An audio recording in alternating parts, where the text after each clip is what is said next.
We are back on Morning Line. Thanks for joining us. Our guest this morning, Davidson County Sheriff Darren Hall. Taking your phone calls, we were talking about what's happening with privatization and jails here in Davidson County, but we've got other issues that we can touch on as well. Let's see. We'll go to Tony next, waiting through the break. Tony, good morning. Hi, Tony. Good morning. Morning, Tony. What's on your mind? Yeah, I just wanted to switch it off and get Mr. Sheriff's opinion on something I was thinking about. Sure. You know, I've been seeing on the news just, they're trying to get a police presence in North Nashville, and one time y'all showed I think it was y'all that showed the murder rate in Nashville area. Yeah. And I just wanted to get Mr. Hall's opinion on what he thinks, about the people fighting against the police presence and a police outpost in North Nashville, considering all the murders that are going on over there, and the people don't want it.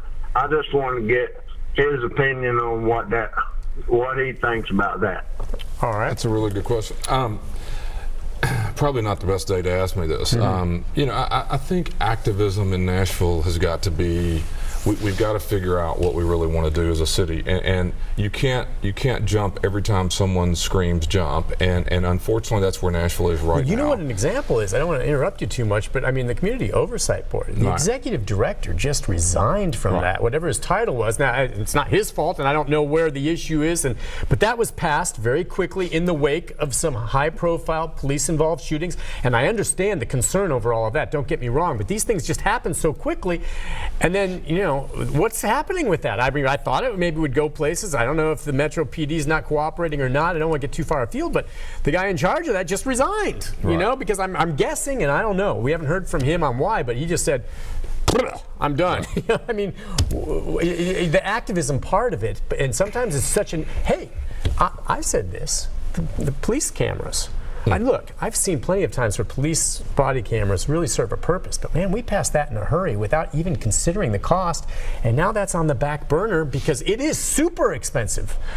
And people react, they pass things, but then they don't want to pay for them because there's no money there.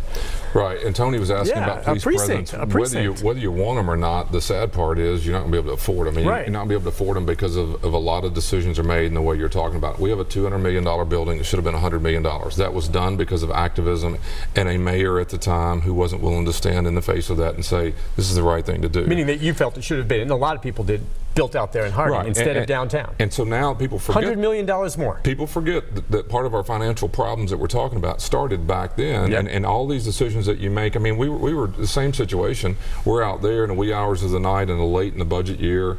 Mayor's office makes another change, which costs $2 million to leave a park open because people were upset about the park being closed. And the point of it is, when there's someone upset about a neighborhood getting more police or less police, that's important, and Tony's right on track. You don't need to worry about it. We're not going to have the money to do what you want to do anyway. Yeah. I mean, this city cannot, in this decision today, okay, fine, you're against privatization, let's just take it over, let's end it. It's going to cost you $20 million potentially a year, and that's on the front end. But let's do the other way. What if the sheriff says he doesn't want to do it? He's not going to do it. Then the state has to come back, and the state says, I want all my land. These council members and these activists are going to have to go find a space for all these other activists, which the animal control folks, and you're going to have South Precinct, Fire Hall, and jails and parks and everything else. So, I mean, it could be a $250 million decision that was just made in the wee hours of the night. And so the council gets to vote on that, and we're all wondering why we don't have any money. Part of it is because we need to make sound decisions. Whether we agree with it philosophically or not, sometimes financially we've got to make decisions that aren't in the best interest. Freddie O'Connell, as a council member who I know is opposed to privatization, did it the right way. He studied it, he looked at it, we did all the work. He then says, as much as we need to do this, today is not the day to do it, this year is not the year to do it. We need to rebid the contract, get these buildings open, get the city's finances in a better place, and we would all say, is it time to go do it? Maybe it is at some point. It is not time to just hastily file a piece of legislation that does not allow the city the opportunity to study, which we've already done, and then make their decision. This is a deal that you file a bill, you try to get a lot of attention for it, you ram it through the council, and we wake up wondering where's our money. Let's go to Evan. Evan, good morning. Hi, Evan. Yes. Yesterday I was at my Section 8 high-rise and 2 deputy sheriffs were there. I asked if someone was being sued. They said no.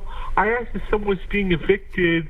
They said no. We'd just like to come here and check on you. How is that not illegal profiling or violation of privacy?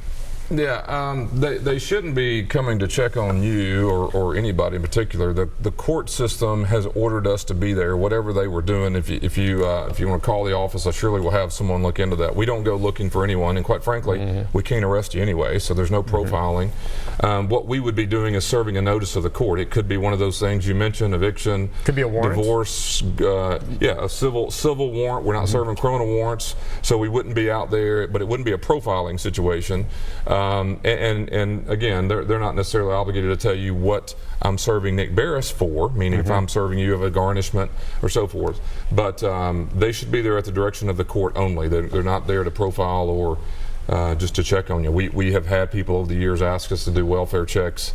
That's just not necessarily what we would do that if asked. And I'm talking about if someone said, "Hey, my mother's sick, will you mind checking on her?" Right. But we're not there just to check on. And a reminder: the sheriff's department primarily just serves the civil warrants. Yeah. Criminal warrants are served by the PD. We serve, yes. The only criminal warrants we serve are those of people who are incarcerated in jails and prisons. We do serve their warrants for them while they're locked up. Right. But we don't go knocking on doors serving criminal warrants. That's PD. PD. Right. Gotcha. All right. Let's go to Charlie next. Charlie, good morning. Hi, Charlie. Hi, Charlie. Hey, good morning, Nick. Good morning. Good morning, Nick. How you doing? Good. What's on your mind? I got two questions here for Sheriff Hall. Sheriff, I applaud your admiration because I know you get frustrated as the Dickens with what is going on over there in Metro Nashville. But what does the mayor think about? What is the mayor doing to help you out? And what can the state do to help you out to give you more money to where you can have better equipment and get your men and women more money that they need? Because you guys go out and you guys are doing stuff for the courts. Well, he's right about that in terms of money. But also, I thought he was going to go toward maybe where the mayor maybe stands, if you even have a thought on that with regard to the privatization issue we've been talking about. Where does he fall down? I know he's fiscally conscious. He can't be thrilled about the idea of this happening and costing the city these millions of dollars. Right, and I have to say it's the mood I'm in, but just a few weeks ago there was financial concerns, and the headline was that there wasn't a homeless overflow for shelter. I so happened to be meeting with the mayor about something else, and I said to him, we have a 300-bed empty re-entry center where work release offenders used to stay. It's empty. It's built to house people, shower, clean, eat, food, beds. That's what it's for. It's what it's designed to do. And if you guys, as a mayor's office, need that, it's completely, we'd be happy to work with you. They did the right thing, in my opinion. They said, wow, we need a overflow in case the weather gets bad.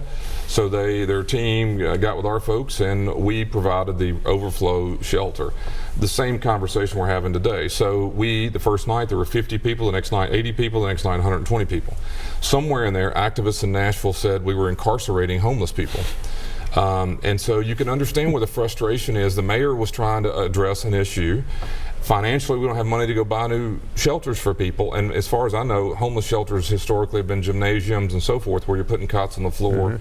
This allowed pets to come in, couples, which none of these other shelters do. We weren't incarcerating people. This building, the doors don't even lock when you go inside. It's not that. That's insane how that took on a life of people saying, that's crazy. Do people even bother to look into this? Yeah, no. And the activists that is just absurd. They're just wrong if that's the case. That's just not investigating. It's activism gone crazy. And if we're not going to sit there and take the facts, and look, I mean, we think the mayor's office at least was warning, and I said, look, we have a facility that's vacant. Metro's built the building. It's 12 years old. It has bunks, it has mattresses, it has showers. That's not available anywhere else. Right, that's awesome. And what a solution. And it doesn't cost anything more in terms of setting it up. And every night more people were coming to the shelter. And so the activists in town were saying, we're incarcerating, mistreating homeless, and therefore they're not going to want to go there. They're not going there. it was full. I mean, so my frustrations are many. Wow. The caller, Charlie's issue was, what does the mayor think about, I will use that as he's new in his term. He was getting bombarded with not having an overflow shelter. I said, hey, look, we do that. And then they get bombarded for mistreating homeless. I have a meeting set up with the mayor's office about the privatization legislation. I can't speak for them. We don't have the money.